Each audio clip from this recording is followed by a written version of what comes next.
Comment collaborer avec un label anglo-saxon quand on est un artiste, un créateur français? Bonjour à tous, bienvenue dans cette vidéo. Je m'appelle Tariq, je suis producteur, éditeur et artiste à succès, plusieurs fois certifié disque d'or et de platine. Et aujourd'hui, j'aide des artistes et des producteurs indépendants à vivre de leur musique. Vous le savez, il y a le droit d'auteur et le copyright. Le droit d'auteur s'applique essentiellement aux pays qui sont basés en Europe, signataires de la Convention de Rome également, et le copyright qui lui va s'appliquer plutôt aux États-Unis, plutôt au Royaume-Uni, plutôt en Australie, etc. Donc en gros, les anglo-saxons ont le copyright et les autres ont le droit d'auteur. Le problème qu'il y a, c'est qu'il y a une grosse différence entre le copyright et le droit d'auteur. Le droit d'auteur protège le créateur de l'œuvre, le copyright protège l'œuvre. Du coup, on peut revendre la propriété qu'on a sur une œuvre quand on est assujetti au copyright. Or, dans le droit d'auteur, on ne peut pas, puisqu'on ne peut pas séparer entre guillemets la propriété intellectuelle d'une œuvre et son créateur. Du coup, ça pose des problèmes parce que si je suis beatmaker, par exemple français, et que je vends une prod à un label anglo-saxon, comment ça se passe? Si je suis artiste interprète, que j'ai fait un développement en France par exemple, et que j'ai un label américain qui est intéressé pour me signer, comment ça se passe pour mes droits? Comment est-ce que je fais pour collaborer avec eux? Et effectivement, ça va poser pas mal de problèmes et je vais vous donner dans cette vidéo un début de solution. Évidemment, ce ne sera pas complet. La complétude de cette réponse, vous l'avez dans la formation PIS. Donc pour répondre à la question, l'idée, ça va être soit vous êtes créateur, vous avez un compte SACEM, vos œuvres sont déposées et vous avez un label étranger qui est intéressé, auquel cas, soit vous vendez la prestation, donc ce qu'on appelle le flat fee. Par exemple, je prends l'exemple d'un beatmaker, j'ai composé ma prod, je l'ai déposé à la SACEM, je l'ai envoyé à un label, je sais pas moi, à New York, le mec veut m'acheter la prod, mais lui il veut tout. Il veut racheter tout parce qu'il est assujetti au copyright, il a l'habitude de ça, il va pas forcément comprendre ce que je veux moi derrière. À ce moment-là, vous pouvez lui expliquer que la prod est déjà déposée à la SACEM pour le monde et qu'elle est assujettie au droit d'auteur, comme tout créateur français. Donc vous pouvez lui céder le droit exclusif d'exploiter l'œuvre. En gros, on tient à la propriété industrielle de l'œuvre et non plus à la propriété intellectuelle. Donc vous dites, tu me payes par exemple 1000 $ et en échange, tu es le seul à titre exclusif à pouvoir placer cette prod où tu veux et à en faire ce que tu veux. C'est le premier point. Mais par contre, je reste détenteur des droits d'auteur dessus, donc des droits de composition. De l'autre côté, le label, qui va certainement vouloir se positionner sur les éditions, va devoir faire un dépôt d'œuvre dessus. Et là, vous avez deux options. Première option, vous faites un dépôt là où le label est assujetti, donc à la SCAP ou à la BMI certainement, ou autre, parce qu'il y a d'autres sociétés d'auteurs. Donc vous faites un dépôt là-bas et vous indiquez que vous êtes déjà membre SACEM, etc., etc. Grosso modo, sur 100 € générés, s'il vous en reste 25, eh bien les 25 seront collectés par la SACEM avant de vous les reverser. Soit, deuxième option, vous faites un contrat de sous-édition pour l'œuvre avec le label en question pour le territoire. Par exemple, vous pourriez très bien avoir une œuvre déposée en France, la céder pour le territoire États-Unis, Royaume-Uni, Australie par exemple, à un label américain.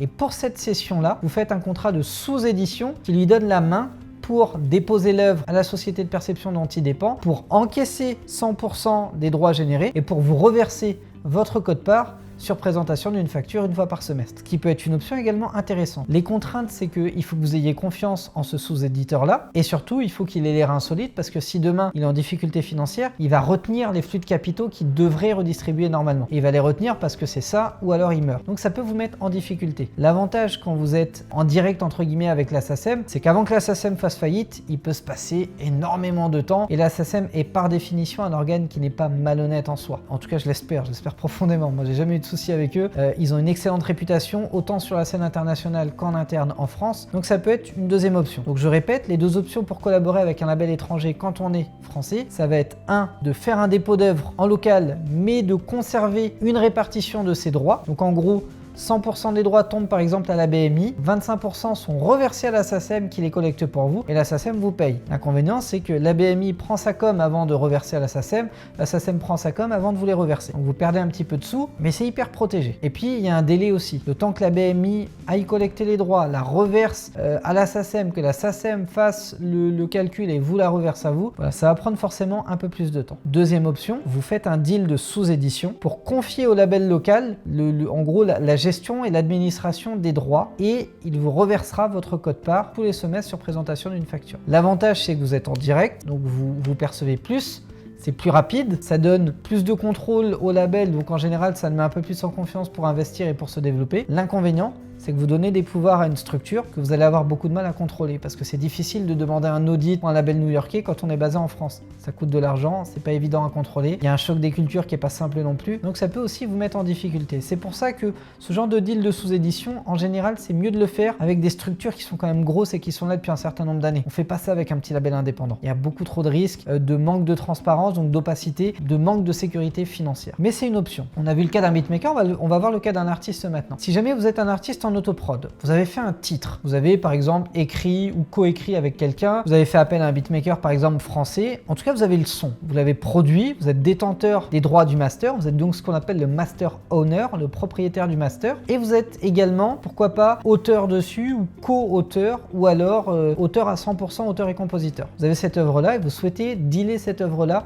avec un label par exemple au Royaume-Uni pour changer, parce qu'il n'y a pas que les États-Unis. Le Royaume-Uni est assujetti au copyright, vous êtes assujetti aux droits d'auteur. Quand vous allez aller chercher un deal avec un label au Royaume-Uni, admettons un deal de licence, c'est ce qui va être le plus probable dans ce genre de cas de figure. Vous allez pouvoir céder la propriété industrielle, en gros le droit de fabriquer, de faire fabriquer, de reproduire, de vendre, de distribuer, etc., etc. Ce qui va permettre au label de vendre votre musique. Vous lui amenez un master, il n'y touche pas, il prend, il distribue, il vend. Il a le droit de le faire par le contrat de licence parce que vous lui cédez cette propriété industrielle. Vous négociez un taux, évidemment, peut-être que le label va vous reverser 25%, 30%, sur toutes les recettes nettes générées. Jusqu'ici, tout va bien. Par contre, sur la partie dépôt d'œuvre, si le label veut être également éditeur de l'œuvre ou co-éditeur de l'œuvre, eh ben même schéma. Vous allez soit lui céder entre guillemets la sous-édition de l'œuvre. Donc en gros, vous allez lui dire moi je suis déjà éditeur, j'ai tout.